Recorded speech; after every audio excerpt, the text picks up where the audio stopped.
Esse é um vídeo da Brasil Paralelo, uma iniciativa apartidária que não aceita um centavo do dinheiro público. Se quiser conhecer mais sobre o nosso trabalho, entre em nosso site e saiba como virar membro de um grupo comprometido com o Brasil. Fique agora com o 5º episódio da série Os 11 Supremos.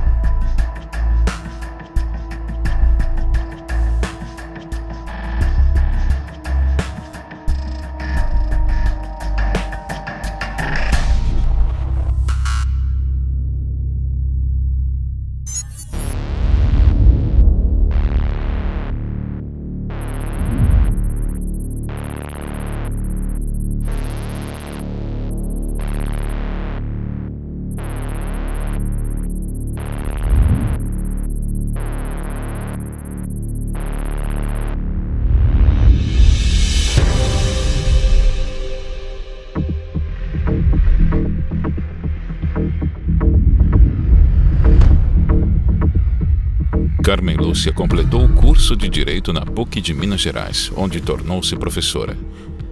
Em 1983, foi aprovada em concurso para Procuradora do Estado e promovida para Procuradora-Geral.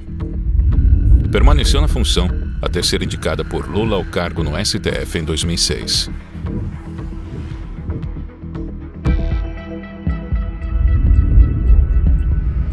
Depois de alguns anos conhecendo o ambiente e ganhando experiência como juíza do Supremo, processos do mensalão chegavam à sua mesa.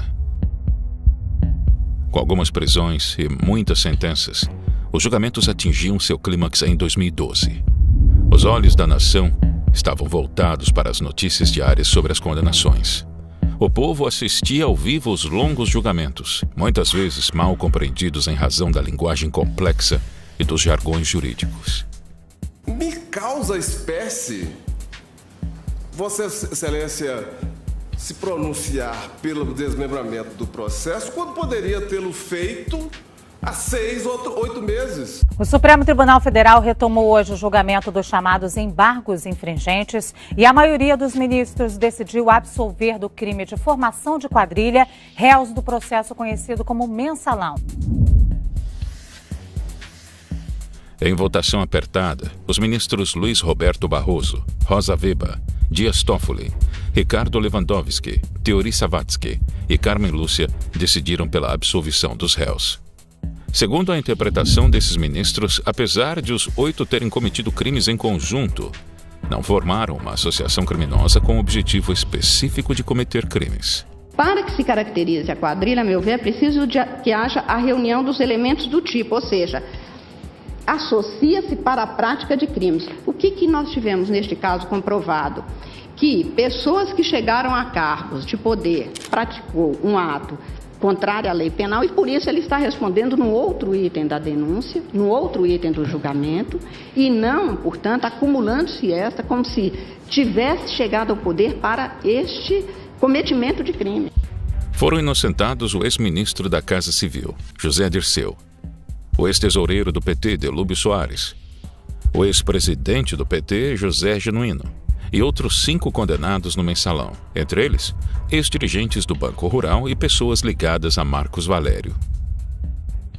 As absolvições foram criticadas por outros ministros. Esta é uma tarde triste para esse Supremo Tribunal Federal, porque com argumentos pífios foi, como eu disse, jogada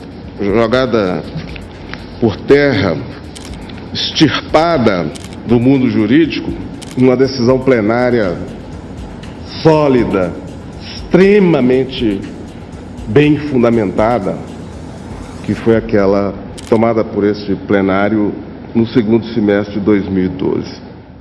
Em 2015, Carmen Lúcia deu voto decisivo em favor da prisão do senador Delcídio do Amaral, o então líder do governo de Dilma Rousseff na época de sua prisão. Foi a primeira vez na história do país em que um senador em exercício foi preso.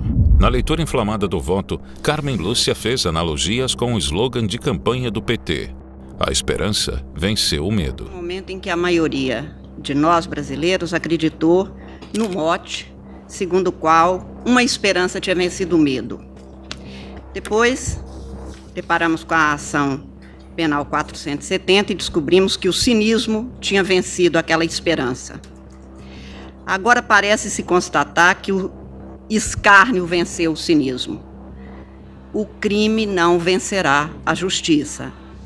Aviso aos navegantes dessas águas turvas de corrupção e das iniquidades: criminosos não passarão sobre a Constituição do Brasil. 27 de outubro de 2002. Se Deus quiser, esse dia entrará para a história do nosso país como o dia em que a esperança venceu. Depois de ter alegado um compromisso contra a corrupção, votou a favor da prisão para condenados em segunda instância. E em 2018, votou contra o habeas corpus para soltar Lula. A presidente do Supremo Tribunal Federal, ministra Carmen Lúcia, afirmou que usar o caso do ex-presidente Lula para mudar o cumprimento de pena depois da condenação em segunda instância seria apequenar a corte. Depois de negar o pedido de Lula, a residência de Carmen Lúcia em Belo Horizonte foi vandalizada por um grupo de membros do MST.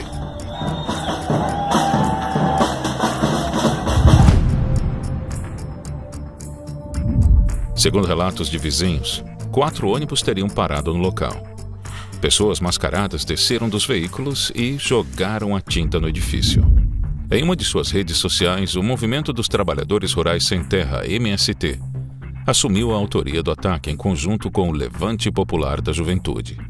No post, o movimento disse que cerca de 450 integrantes chegaram por volta das 16h20 em frente ao prédio da ministra. No texto, ele descreve que foram atiradas bombas de tintas e feitas pichações nos muros e calçadas do prédio, onde a golpista reside numa cobertura. Posteriormente, o MST negou a autoria. O motivo do vandalismo foi o voto contra o habeas corpus do ex-presidente e ex-presidiário Luiz Inácio. Somente 2 integrantes do MST foram presos pelo ocorrido. A Polícia Militar informou que prendeu 2 suspeitos de envolvimento na pichação do prédio onde a ministra Carmen Lúcia tem um apartamento em Belo Horizonte. Os 2 estavam em um ônibus do MST. A polícia também apreendeu 4 facões, 2 facas e 6 porretes de madeira. Apesar de seu voto, Lula seria solto no ano seguinte por uma decisão do Supremo. O ex-presidente Lula está saindo agora, depois da decisão do STF. Ele deixa agora a cela da carceragem da Polícia Federal em Curitiba. Decisão polêmica ontem à noite do Supremo Tribunal Federal, uma decisão inclusive apertada, desempate que foi feito pelo presidente do STF, o Dias Toffoli, que permitiu a soltura de presos após a condenação em segunda instância. A presidente do Supremo Tribunal Federal, ministra Carmen Lúcia, assumiu hoje a presidência da República. Ela vai ficar no cargo por pouco mais de 24 horas.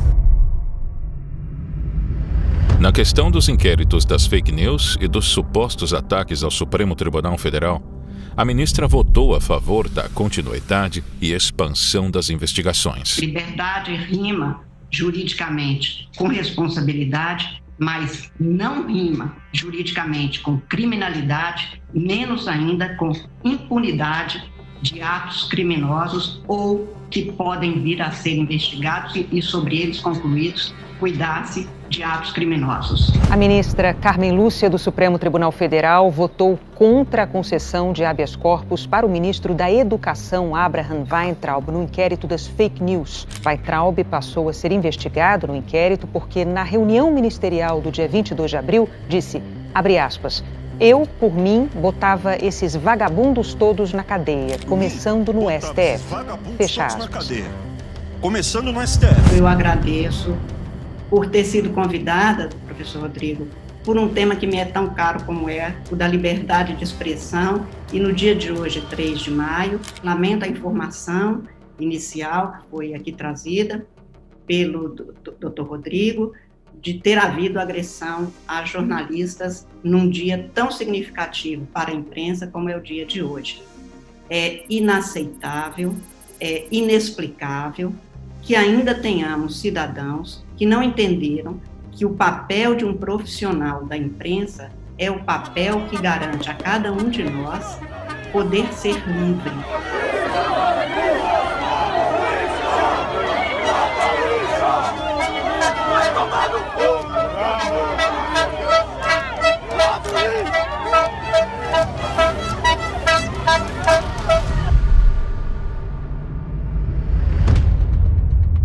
Em entrevista recente, a ministra falou sobre a reação dos governantes à pandemia. A ministra não citou qual governo estaria desgovernado, uma vez que o próprio STF já havia delegado poderes plenos para governadores e prefeitos tomarem medidas ostensivas durante a pandemia. Nos diferentes níveis da federação, nós temos governantes atuando de maneira quase contrária um ao outro. Um diz que é para ficar em casa, o outro diz que pode sair, o outro diz que é para fechar o comércio. Imagine isso para 210 milhões de habitantes que nós temos, a confusão e as consequências dramáticas que isso tem. Se o Fux quer ser um bom presidente do Supremo Tribunal Federal e respeitar, zelar pelo respeito ao equilíbrio entre os poderes, ele tem que ter uma conversa com a Carmen Lúcia amanhã. Porque a Carmen Lúcia está aí dizendo que é um desgoverno.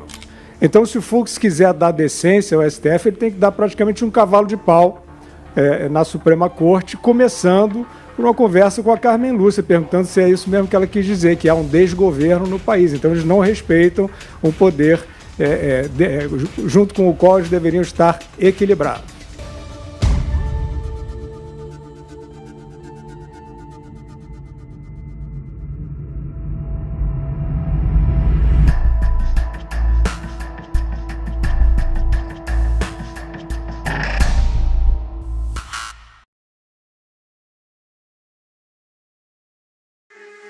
Esse é um vídeo da Brasil Paralelo, uma iniciativa apartidária que não aceita um centavo do dinheiro público. Se quiser conhecer mais sobre o nosso trabalho, entre em nosso site e saiba como virar membro de um grupo comprometido com o Brasil.